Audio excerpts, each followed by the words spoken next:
Order. The question of the grievance to be noted. I call the member for Longman. Thank you, Mr Deputy Speaker. Mr Deputy Speaker, when Australia's longest-serving Prime Minister, Sir Robert Menzies, launched the first campaign for the modern Liberal Party, he said, "We need to return to politics as a clash of principle and get away from the notion that it is only a clash of warring personalities." This idea would resonate just as strongly with the Australian public today. Modern policymakers need to break free from a political discourse defined by an ever-shortening media cycle, punctuated by tweets and blogs and the cult of personality. Above all, Mr Deputy Speaker, these political games have obscured the serious challenges Australia is facing. People want the masquerade to end. They want the real challenges identified so solutions in the form of genuine policy can take shape. Australian society is traditionally a society that encourages its citizens to expand their horizons and to dream big. It is a society that instills in its citizens that the ethos that with hard work, your goals, your ambitions and your aspirations are always attainable. So embedded are these aspirational values in our culture that a generation of Australians have grown up understanding that home ownership is a reality and employment in their dream job is a probability. Generations of Australians have grown up believing that all of our aspirations are possible. At its best, Australia is a nation full of hope for every young person that they may be rewarded for their efforts, paving the way for a future of endless opportunities. Yes, Mr Deputy Speaker, Australia is a nation that allows any young person with the desire to achieve and the hard work to go with it the opportunity to enjoy a comfortable life. At least that is the narrative that we believe in, that we hold dear and that history reflects. But Mr Deputy Speaker, today's dark art of political spin doctoring, the pursuit of a cheap headline or a soundbite, has not just been an effort to paper over the cracks in Australia's once bountiful economy, it has also fostered the growth of ill-conceived policy on the run. Australia has witnessed a significant increase in spending across welfare entitlements, such as as a percentage of gross domestic product. This has been driven by handouts focused on short-term election cycles and political parties trying to outbid one another. Shadow Treasurer, the Honourable Joe Hockey, once described it as a battle between the fiscal reality of paying for what you spend, set against the expectation of majority public opinion that each generation will receive the same or increased support from the state than their forebears. In essence, it is a culture of entitlement and it needs to end. Mr Deputy Speaker, while the next generation of Australians will arguably continue to see our nation as a lucky country, we are now a land uniquely placed in the heart of a globalised world between the dominant West and a rising Asia. While this changed landscape will bring its own influences to bear, the next generation will face additional challenges such as an ageing population.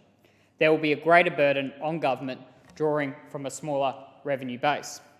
This inevitable demographic dilemma may well coincide with the waning of the mining boom, and as demographer Bernard Salt has pointed out, our society and businesses are in a great state of flux. When the baby boomer generation leaves the workforce, they will take with them not only their skills, but their tax-paying capacity. While the preceding generation saw 2.5 million Australians enter retirement, we now see 4 million Australians on the edge of retirement, about to draw on age pensions, pharmaceutical benefits and other assistance from government. While the 1990s experienced a net overseas migration rate of approximately 100,000 per year, today it is 170 or 180,000, providing only an extra 80,000 working Australians. Not nearly enough to plug the gap rendered by our shifting demographics. Mr Deputy Speaker, Generation Y faces an inescapable burden, and that is paying for a much higher demand on government. Sure, Generation Y, described by Bernard Salt as the most educated and globally minded generation, may have several inherent advantages. But it still has to be able to mobilise if it is to secure its own financial future and participate in a high-wage and highly productive economy.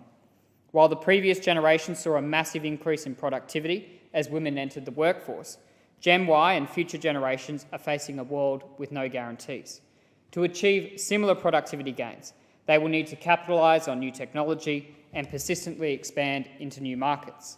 They will require a constant upskilling and further training, and they will need to be a more creative workforce. So an indisputable demographic challenge faces the next generation of Australians. There will be a greater onus on them than the previous generation to secure their own financial future. As a nation, we must meet this challenge from a position of strength. We must take advantage of the opportunities we have now.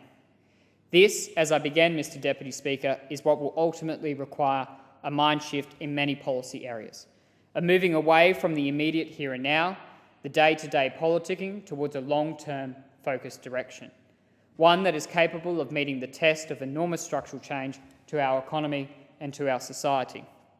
And Mr Deputy Speaker, here's the rub. As I have previously said in this place, the aspirations and goals of so many Australians are under threat due to this Labor government's self-serving character. This government has chosen to pursue its own agenda, to turn inward and concentrate on its own political survival, ahead of listening to Australians. Real Australians, those hard-working Australians simply trying to make their way. On the brink of a period of decisive intergenerational challenge, this government chooses to listen and to hold its closest reserve to pollsters and to spin doctors. Since it assumed power in 2007, home affordability and real household wealth have declined. The average monthly repayment on new home loans has skyrocketed from $1,194 in the John Howard years to $2,074 today. The average proportion of family income devoted to new home loan repayments has leapt from 27.8% under the previous coalition government to 34.4% with Labor. As we approach the combined headwinds of an ageing population, climate change and a post-mining boom economy, this government's hands are nowhere near the wheel. Debt is wallowing at more than $200 billion. The interest repayments alone are $7 billion a year. That's the interest before the principal. Mr Deputy Speaker, the locals in my community expect, surely not unreasonably, that their government should take pressure off family budgets, that their government will fuel the economy and grow job opportunities, and that their government values their money and lives within its means, all the while prioritising the delivery of better services and better infrastructure. But instead, Labor still believes that it can both tax and subsidise a nation into prosperity. So obviously a flawed formula lacking the element of incentive in each instance. As I related in my maiden speech in this place, it is the Liberal side of politics that is the side of opportunity. We are the party based on encouragement rather than subsidy, and of a hand up instead of a handout. These philosophical beliefs are at the core of why we will always fight for lower taxes, smaller and more efficient government, and the individual's right to choose. Mr Deputy Speaker, a new coalition government will pay down Labor's debt, restore fiscal discipline and return the budget to sustainable surpluses. The coalition will put an end to wasteful spending programs and will cut the cost of red tape for business by $1 billion every year. The carbon tax will be abolished, and Mr Deputy Speaker, a coalition government will rebuild a powerhouse economy through lower taxes and more efficient government and productive business. It will create 1 million jobs within 5 years and 2 million jobs across the next decade. At a watershed time, at a time of significant geopolitical and demographic change, it will end the spin and it will restore hope, reward and opportunity for all Australians. Thank you, Mr Deputy Speaker.